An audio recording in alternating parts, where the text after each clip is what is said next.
Dear students, I, Mr. Vishal Shah, Assistant Professor, Krishna Institute of Pharmacy, Karad, once again welcome you all to this session on the synthesis of the phenothiazine from diphenylamine. In this video, we are going to see how to carry out the synthesis of phenothiazine from diphenylamine. Now here in this video, I will be covering this video in two parts, where in first part we will see what is the principle, then chemical reaction involved, as well as the procedure involved in the synthesis of this phenothiazine. In latter part, I will show you how to perform this practical with the help of the virtual lab if you were present in the actual lab or in physical mode. Now if you are coming first time to this my YouTube channel, please check my previous videos related to the pharmaceutical chemistry as well as the medicinal chemistry also. And if you like the content of this my YouTube channel, please like my videos, share with your friends and subscribe to my YouTube channel. Now first we will discuss what is the chemical reaction involved in this particular synthesis. Now the phenothiazine is synthesized from the diphenylamine. Here you can see the structure of this diphenylamine. When it is reacted with the sulfur, it will be converted into the phenothiazine. Now basically phenothiazine is consisting of a tricyclic ring in which the central ring is possessing a nitrogen and the sulfur as a heteroatom. Now diphenylamine, where the two phenyl rings are connected with the help of the amine functional group. That's why they are known as the diphenylamine. Now basically the diphenylamine, when it is treated with the sulfur, it undergoes a fusion reaction in presence of a iodine to give a phenothiazine. This is the structure of the phenothiazine. Now this is a tricyclic compound used as an antihistaminic agent.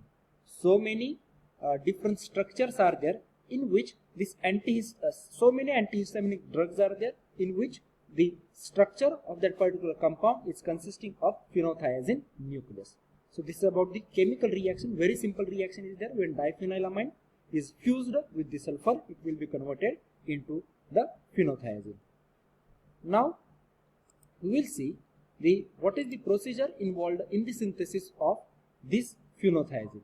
Now in a round bottom flask that is fitted with the reflux condenser, you have to place 6.4 gram of sulfur, 16.8 gram of diphenylamine and 300 milligram of the iodine.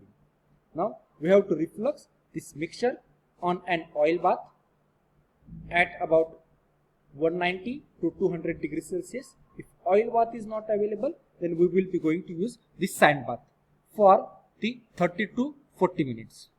Now cool and grind the residue mass after the 30 to 40 minutes, in which 5 ml of ethanol and a pinch of animal charcoal is added, and the heat you have to heat until solid mass is dissolved.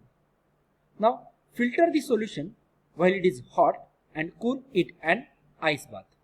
Then filter the reaction mixture and obtain the yellow crystals of the phenothiazine.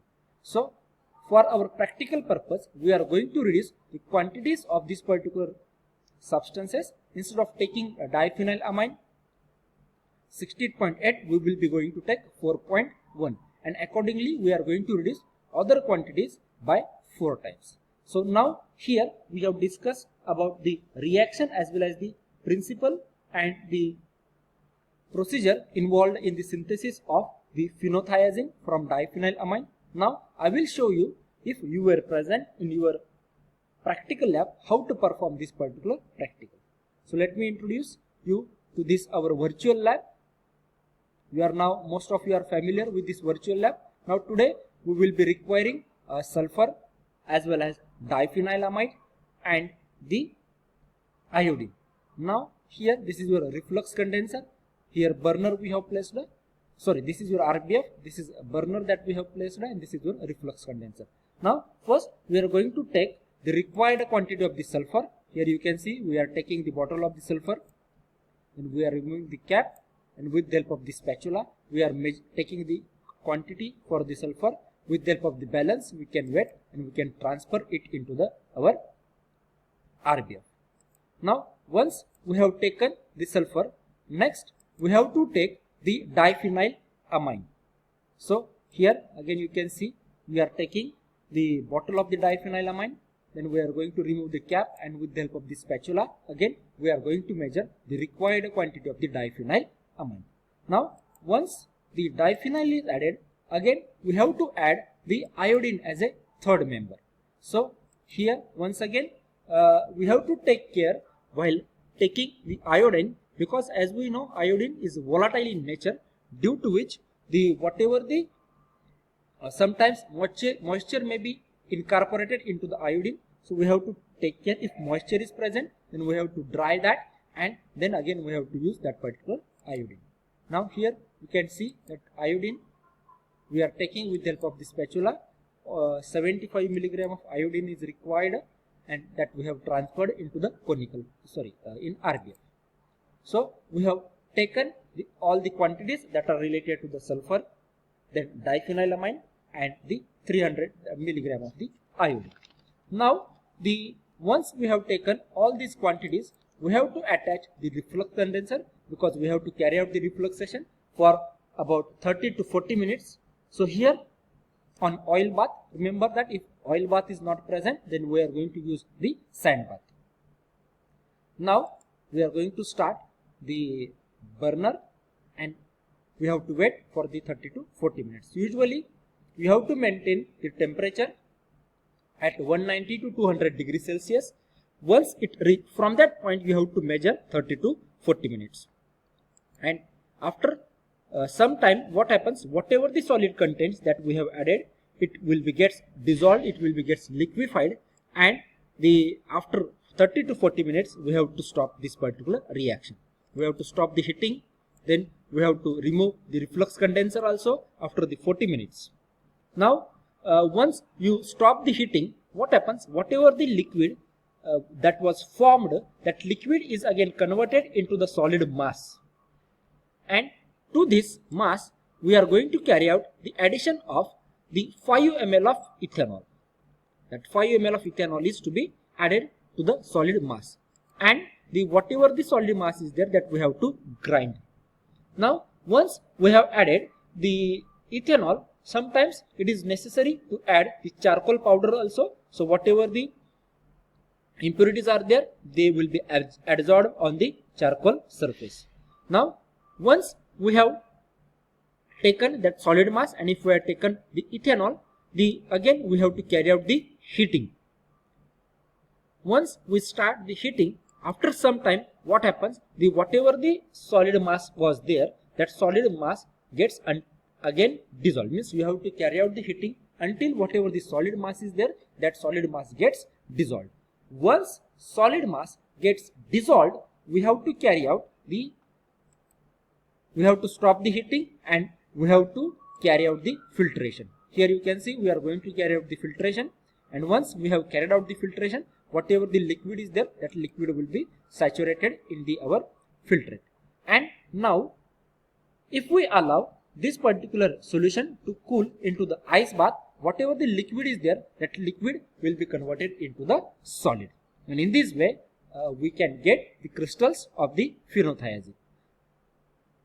So this is the simple procedure that is used for the synthesis of the phenothiazine from the diphenylamine. Once we got the crystals of that particular phenothiazine, next we have to dry these crystals in a hot air oven. We can dry this product that we have obtained at the 40 degrees Celsius, and after that we can determine the melting point.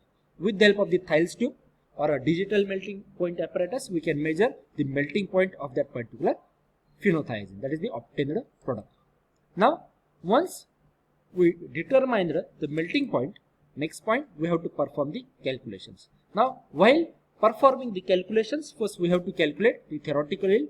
As you know, the reaction in which we have converted this structure, that is the diphenylamine structure, into the phenothiazine, where we have introduced one sulfur atom between these two carbon atoms, and the fusion reaction is carried out. Now for calculation of theoretical yield, first we have to calculate the molecular formula of both the compound, that is the starting material as well as our final compound. Now here the molecular formula of this diphenylamine is C12H11 and N, which we have converted into the phenothiazine, which is having a molecular formula C12H9S and N. Now next we have to convert this molecular formula into the molecular weight. So molecular weight of diphenylamine is 169, while for the phenothiazine it is a 198. Now suppose if we have taken the 6 gram of the diphenylamine, then we will get the X gram of phenothiazine. So we have to use whatever the quantities that we have taken. If we have taken the 16.8, then we have to use the 16.8 gram of the diphenylamine. So now what here meaning, if we take 169 gram of diphenylamine, it will be converted into the 198 gram of the phenothiazine. Now suppose if we take the 6 gram of the phenothiazine, how much amount of the phenothiazine that we will get? So X can be easily calculated by using the cross multiplication. So X is equal to 198 into 6 divided by 169. So it is equal to 6.5. Means if we take 6 gram of diphenylamine, it will be converted into the 6.5 gram of the phenothiazine. Now, so this is our theoretical yield. Now suppose after performing the practical, we got the yield, that is the weight of the product, as a 6.1 gram. That will be our practical yield. Next, we have to calculate the percentage yield by using the formula. Percentage yield is equal to practical yield divided by theoretical yield into the 100.